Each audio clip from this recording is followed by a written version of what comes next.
Bismillahirrahmanirrahim. Assalamualaikum warahmatullahi wabarakatuh. Materi kuliah kita hari ini yakni materi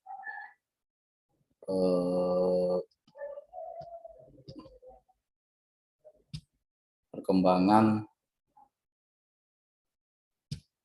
hubungan ilmu epistemologi dan kriminologi.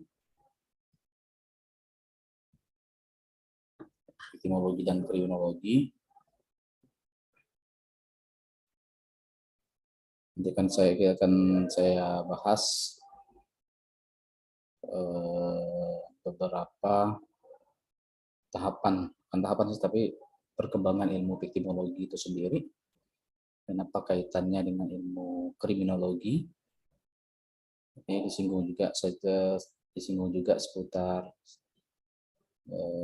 sejarah perkembangannya, apa yang menjadi tujuan instruksional atau capaian pembelajaran materi ini. Yang menjadi tujuan instruksional atau capaian materi ini adalah agar Anda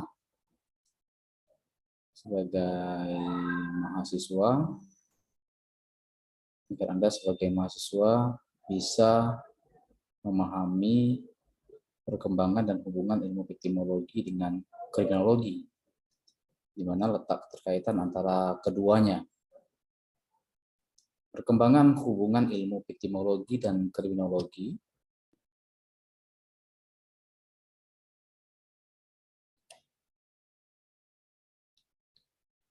disiplin ilmu hukum pidana itu ya fokusnya pada studinya sebenarnya kriminologi. Studinya adalah kriminologi.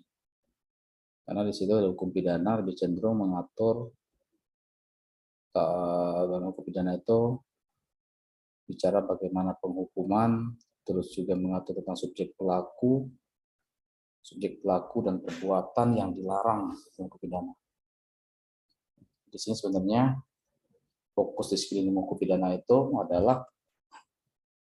adalah kriminologi sejak kelahirannya sampai saat ini, dan kecenderungan offender oriented seperti yang pernah saya sebutkan, sedang saya jelaskan sebelumnya. Offender oriented hanya lebih memperhatikan tentang pelaku saja, atau hukum pidana itu kehadirannya hanya fokus pada pelaku kejahatan, saja. Artinya lingkup studinya adalah kriminologi tentang pelaku, perbuatan-perbuatan yang dilarang dalam hukum pidana. Jadi sejak awal perkembangannya, pembicaraan epistemologi ini berawal dari ketidakpuasan dengan ilmu kriminologi yang hanya offender oriented, hanya tentang pelaku saja. Dan dalam hukum pidana juga ya cenderungan pengaturan yang berhubungan dengan pelaku saja. Akhirnya lahirlah pemberontakan pemikiran terhadap ketidakpuasan yang terjadi. Nah, berawal dari tahun 73, ini Emanuel Sohen ini mencoba menjelaskan tindak pidana dilihat dari perspektif korban, baik dari sisi psikologis, biologis maupun sosiologis. Ini sudah pernah saya jelaskan sebelumnya. Nah, inilah awal lahirnya epistemologi kemarin. Nah, adapun perkembangan ilmu kriminologi. Nah, kalau perkembangan ilmu kriminologi seperti sudah Anda pelajari di mata kuliah kriminologi, pastinya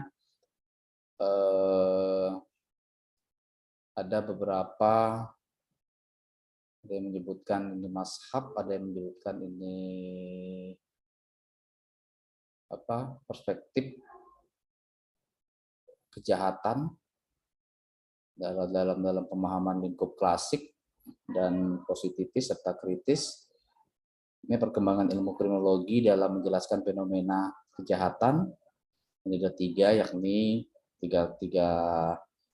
tiga tahapan, tiga bentuk perkembangan ilmu kriminologi klasik, di mana kalau kriminologi klasik di sini eh, memandang kejahatan atau penjahat itu hanya terbatas pada pengertian undang-undang saja. Artinya kejahatan adalah perbuatan yang dilarang oleh ketentuan hukum pidana. Nah, kalau pemahaman kriminologi klasik menganggap bahwa yang namanya perilaku jahat itu adalah apa yang disebutkan atau dilarang dalam undang-undang, dalam peraturan undang-undangan. Sementara kalau di luar peraturan undang-undangan, maka itu tidak dianggap sebagai kejahatan. Ini dalam perspektif kriminologi klasik. Jadi orang itu salah kalau memuat rumusan dalam undang-undang. Jika tidak ada rumusan dalam undang-undang, maka sekalipun perbuatan tersebut dianggap sebagai perbuatan tercela, jika tidak ada rumusan dalam peraturan undang-undangan, tidak jelaskan dalam rumusan peraturan undang-undangan, maka dianggap itu bukan tindak pidana, bukan perbuatan pidana. Ini dari perspektif kriminologi klasik. Sekali lagi, kriminologi klasik menitik beratkan perbuatan pidana itu pada memandang kejahatan dan penjahat itu dilihat dalam teks peraturan perundang-undangan. Nah, berikutnya kriminologi positifis. Nah, untuk kriminologi positifis di sini memfokuskan studinya pada ciri-ciri penjahat. Ciri-ciri penjahat itu dilihat dari aspek fisik dan psikis serta latar belakang sosial dan kulturalnya. Latar belakang sosial dan kulturalnya. Nah, itu untuk kriminologi positifis ini, ciri-ciri ini lebih fokus pada ciri-ciri penjahat. Tokohnya salah satunya adalah Lombroso yang melihat pelaku kejahatan itu ada mempunyai ciri-ciri muka persegi, dada bidang, rambut keriting, kulit hitam. Ini masuk dalam kriminologi positifis dan dianggap bahwa latar belakang sosial yang dari wilayah sosial yang kelas menengah ke bawah, kecenderungan perilaku jahat lahir dari situ. Ini menurut pandangan kriminologi positifis. Menurut pandangan kriminologi positifis. Lagi lebih menitik beratkan pada ciri-ciri penjahat. Nah, berikutnya kalau kriminologi kritis, nah aliran kriminologi kritis ini, mazhab ini berkembang pada tahun 1960-an. Aliran ini lebih memfokus pada studinya pada proses dan kondisi-kondisi yang mempengaruhi pemberi batasan kejahatan kepada orang-orang dan tindakan-tindakan tertentu pada waktu dan tempat tertentu. Artinya ini tidak melihat kejahatan itu dari fisik, tidak melihat kejahatan itu hanya dilihat dari tekstual peraturan perundangan saja, tapi dalam keadaan-keadaan tertentu, orang-orang tertentu maka dianggap sebagai perilaku jahat atau perbuatan yang bertentangan dengan perbuatan yang dianggap sebagai kejahatan. Jadi tidak hanya konteksnya, tidak hanya peraturan perundangan saja, dan tidak hanya dalam segi fisik, lingkungan sosial saja. Nah, ini perkembangan ilmu kriminologi. Kemudian, aliran kriminologi kritis memberikan motivasi tersendiri sehingga timbul pemikiran untuk mengkaji fenomena kejahatan secara seimbang antara pelaku dengan korban. Nah, pada mazhab atau aliran kriminologi kritis inilah, jadi yang namanya perilaku jahat itu tidak hanya dilihat dari pelakunya saja, tapi juga bisa dilihat dari perspektif korban. Kenapa lahir perilaku jahat? Apakah ada motivasi korban atau tidak? Apakah ada pengaruh faktor pengaruh dari sisi korban atau tidak hingga lahirnya perilaku jahat? Artinya di sini kajiannya secara seimbang antara pelaku dan korban kejahatan ini dalam aliran kriminologi kritis. Kemudian Benjamin Mendelssohn mendeklarasikan bahwa perlu menghadapkan ilmu viktimologi sebagai cabang ilmu tersendiri di luar kriminologi. Maka Benjamin Mendelssohn dianggap sebagai pelopor ilmu viktimologi. Untuk selanjutnya, von Hentig, yang sudah saya sampaikan juga, sebagai viktimolog juga mencoba wawasan baru mengenal kajian mengenai hubungan pelaku dengan korban kejahatan. Singkat saja, nah, adapun perkembangan ilmu viktimologi, ada beberapa lingkup dari perkembangan ilmu victimologi. Yang pertama, special victimology. Special victimology ini melihat korban, ini studi victimologi hanya memfokus pada korban kejahatan konvensional. Ini special victimology, artinya korban itu yang dianggap korban itu hanya pelaku-pelaku dari kejahatan konvensional. Apa saja kejahatan-kejahatan konvensional? Ya kejahatan-kejahatan yang diatur dalam KUHP kalau di Indonesia. Kejahatan-kejahatan diatur dalam ketentuan umum, buku-buku tentang kitab tentang hukum pidana. Jadi memandang korban itu hanya korban kejahatan pencurian, korban kejahatan pembunuhan, korban kejahatan penipuan. Intinya kalau di Indonesia ya special victimology ini ya lingkup korbannya adalah korban dilihat dari korban dari kejahatan yang diatur dalam Kitab Undang-Undang Hukum Pidana kalau di Indonesia. Nah ini perkembangan yang pertama. Terus berikutnya kedua, lahirlah general victimology. Nah, untuk general victimology di sini, karena konsep pemikiran mengenai kejahatan saat ini sudah mengalami perkembangan yang luas, sehingga studi spesial victimology itu berkembang dalam bentuk general victimology, tidak lagi spesial victimology. Ini contohnya adalah kejahatan-kejahatan terorisme. Nah, kalau general ini dipahami bahwa korban kejahatan itu bukan hanya korban kejahatan konvensional dalam KUHP saja, tapi korban-korban kejahatan di luar KUHP, misalnya kejahatan terorisme, kejahatan narkotika, terus illegal logging. Nah, ini korban-korban kejahatan terorisme, narkotika, illegal logging ini masuk dalam lingkup atau paradigma general victimology. Yang terakhir adalah, perkembangan terakhir adalah new victimology. Dan untuk new victimology, dalam perkembangannya, lalu muncullah kajian victimologi lain yang disebut dengan new victimology. Nah, untuk new victimology di sini yang mengkaji korban karena penyalahgunaan kekuasaan. Korban karena penyalahgunaan kekuasaan, kebijakan pemerintah, dan pelanggaran HAM. Nah, untuk korban-korban pelanggaran HAM masuk dalam perspektif new victimology. Korban-korban kebijakan pemerintah juga masuk dalam new victimology. Korban penyalahgunaan kekuasaan juga masuk dalam new victimology. Baru-baru ini juga memprihatinkan kasus yang terjadi, mungkin Anda pernah dengar 6 orang pengawal Laskar FPI kemarin yang ditembak oleh oknum. Dari hasil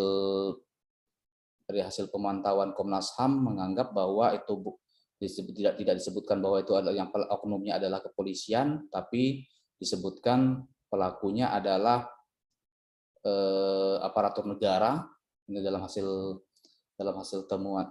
pemantauan Komnas HAM, dan fakta yang terjadi, vonis pengadilan membebaskan pelakunya, bahkan vonisnya bebas. Ini sangat miris sekali dan juga memprihatinkan dalam penegakan hukum di kita. 6 nyawa, 6 korban yang meninggal, tetapi tidak ada satupun yang bisa dipertanggungjawabkan. Artinya dari peristiwa tersebut ya masuk dalam lingkup new victimology, ada penyalahgunaan kekuasaan. Jadi artinya ke-6 pengawal Laskar tadi adalah korban penyalahgunaan kekuasaan.